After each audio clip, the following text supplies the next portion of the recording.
ಗಿಲ್ಲಿ ಅನ್ನೋ ಪಾತ್ರವನ್ನು ತಗೊಂಡೋಗಿ ಹೊರಗಡೆ ಬಿಟ್ಟವರು ತುಕಾಲಿ ಅನ್ನೋ ಒಂದು ಶಾಕಿಂಗ್ ನ್ಯೂಸ್ ಅಂತ ಹೇಳ್ತೀರಾ? ಬಿಗ್ ಬಾಸ್ ಸೀಸನ್ 12 ಎಲ್ಲ ಸೀಸನ್ಗೂ ಕಂಪೇರ್ ಮಾಡಿದರೆ ಒಂದು ತೂಕ ಜಾಸ್ತಿನೇ ಇದೆ. ಅಶ್ವಿನಿ ಅವರಿಗೆ ಒಂದು ಕ್ರೇಜ್ ಆದರೆ ಈ ಕಡೆ ರಘು ಅವರಿಗೆ ಒಂದು ಕ್ರೇಜು, ಶಿಸ್ತಿನ ಸಿಪಾಯಿ ರಘು ಅವರು. ರಕ್ಷಿತಾ ಅವ್ರಿಗಿದ್ರೆ ಮತ್ತಷ್ಟು ಖುಷಿಯಾಗಿದೆ, ಯಾಕೆಂದರೆ ಸಂಪೂರ್ಣ ಸಪೋರ್ಟು ಗಿಲ್ಲಿ ಮತ್ತು ರಕ್ಷಿತಾ ಅವರಿಗೆ. ಬಿಗ್ ಬಾಸ್ಗೆ ಏನು ಈಗ ಒನ್ ಮ್ಯಾನ್ ಆರ್ಮಿ ಅಂತ ನಡೀತಾ ಇದೆ ತಲೆಯಲ್ಲಿ, ಎಲ್ಲರ ತಲೆಯಲ್ಲಿ. ಆ ಗಿಲ್ಲಿ ಅನ್ನೋ ಪಾತ್ರವನ್ನು ತಗೊಂಡೋಗಿ ಹೊರಗಡೆ ಬಿಟ್ಟವರು ತುಕಾಲಿ ಅನ್ನೋ ಒಂದು ಶಾಕಿಂಗ್ ನ್ಯೂಸ್ ಅಂತ ಹೇಳ್ತೀರಾ? ಅದು ನಾನು ಕೇಳ್ಪಡ್ತೀನಿ. ಎಲ್ಲಿ ಸರ್ ಸೀಸನ್ 3 ನೀವು ಕೂಡ ಇದ್ರಿ ಬಿಗ್ ಬಾಸ್ ಅಭ್ಯರ್ಥಿಯಾಗಿ, ಈಗ ಪ್ರೇಕ್ಷಕರಾಗಿ ಬಿಗ್ ಬಾಸ್ ನೋಡ್ತಾ ಇದ್ದೀರಾ ಅಂತ ಕೇಳ್ಪಟ್ಟೆ. ಹೇಗೆ ಅನ್ಸುತ್ತೆ?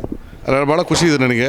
ಬಿಗ್ ಬಾಸ್ ಸೀಸನ್ 12 ಎಲ್ಲ ಸೀಸನ್ಗೂ ಕಂಪೇರ್ ಮಾಡಿದರೆ ಒಂದು ತೂಕ ಜಾಸ್ತಿನೇ ಇದೆ.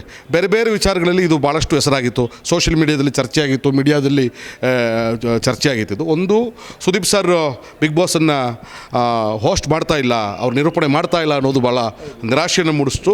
ಅದ್ರ ಬಗ್ಗೆ 2-3 ತಿಂಗಳ ಕಾಲ ಚರ್ಚೆಗಳಾಗಿತ್ತು. ಅವರಿಲ್ಲಾಂದ್ರೆ ಯಾರು ಮಾಡಬಲ್ಲರು ಅನ್ನೋದು ಕೂಡ ಚರ್ಚೆ ಆಗಿತ್ತು. ತದನಂತರ ಬಿಗ್ ಬಾಸ್ ಸ್ಟಾರ್ಟ್ ಆಯಿತು, ಭಾಳ ಖುಷಿಯಾಯಿತು ನಮಗೆ. ತದನಂತರ ಬಿಗ್ ಬಾಸ್ಗೆ ಇದ್ದಕ್ಕಿದ್ದಂಗೆ ಒಂದು ಕಾನೂನು ತೊಡಕು ಬಂದು ಬೀಗ ಹಾಕ್ತಾರೆ, ಕೆಲವು ಜನರು ಮುತ್ತಿಗೆ ಹಾಕ್ತಾರೆ. ಇದರ ಎಲ್ಲರ ನಡುವೆ ನಮ್ಮನ್ನು ಎಂಟರ್ಟೈನ್ ಮಾಡ್ತಾ ಹೋಗ್ತಾರೆ.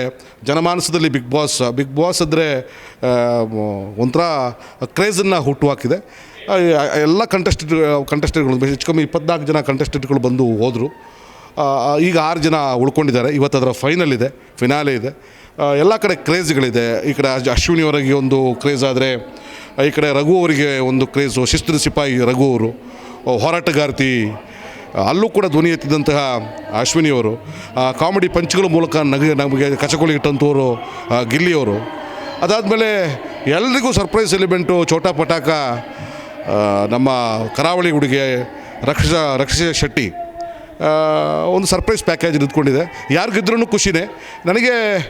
ಇವ್ರಿಗಿದ್ರೆ ವಿಶೇಷವಾಗಿ ನಮ್ಮ ರಕ್ಷಿತಾ ಅವ್ರಿಗಿದ್ರೆ ಮತ್ತಷ್ಟು ಖುಷಿಯಾಗಿದೆ, ಯಾಕೆಂದರೆ ಇಲ್ಲಿವರೆಗೂ ಕೂಡ ಯಾವುದೇ ಮೀಡಿಯಾದಲ್ಲಾಗಲಿ ಚಾನೆಲ್ಗಳಲ್ಲಾಗಲಿ ರಿಯಾಲಿಟಿ ಶೋಗಳಲ್ಲಿ ಕಾಣಿಸಿದೆ. ಇದ್ದಕ್ಕಿದ್ದಂಗೆ ಬಂದು ನಮಗೆಲ್ಲರಿಗೂ ರೋಮಾಂಚನವನ್ನು ಕೊಟ್ಟಂಥವಳು, ಭಾಳ ಸಮಾಜಮುಖಿ ಚಿಂತನೆ ಇರುವಂಥವಳು. ಸಣ್ಣ ಹುಡುಗಿ ಆದರೂ ಕೂಡ ತುಂಬ ವಿವೇಚನೆ ಇರುವಂಥದ್ದು, ತುಂಬ ಸಮಾಜಮುಖಿ ಚಿಂತನೆ ಇರುವಂಥ ಹುಡುಗಿ.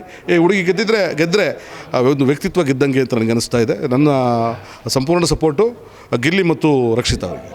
ಸಂಪೂರ್ಣ ಸಪೋರ್ಟು ಗಿಲ್ಲಿ ಮತ್ತು ರಕ್ಷಿತಾ ಅವರಿಗೆ. ಸಂಪೂರ್ಣ ಸಪೋರ್ಟು ಗಿಲ್ಲಿ ಮತ್ತು ರಕ್ಷಿತಾ ಅವರಿಗೆ. ನೀವು ಈ ಕೂಡ ಎಲ್ಲ ನಮ್ಮ ಚಾನಲ್ಗೆ ಸಬ್ಸ್ಕ್ರೈಬ್ ಆಗಿಲ್ಲ ಅಂದರೆ ಸಬ್ಸ್ಕ್ರೈಬ್ ಬಟನನ್ನು ಕ್ಲಿಕ್ ಮಾಡಿ, ಪಕ್ಕದಲ್ಲಿರೋ ಬೆಲ್ ಐಕನನ್ನು ಕ್ಲಿಕ್ ಮಾಡಿ. ನಾವು ಅಪ್ಲೋಡ್ ಮಾಡುವಂತಹ ವೀಡಿಯೋಸ್ ನಿಮಗೆ ನೋಟಿಫಿಕೇಶನ್ ಬರುತ್ತೆ.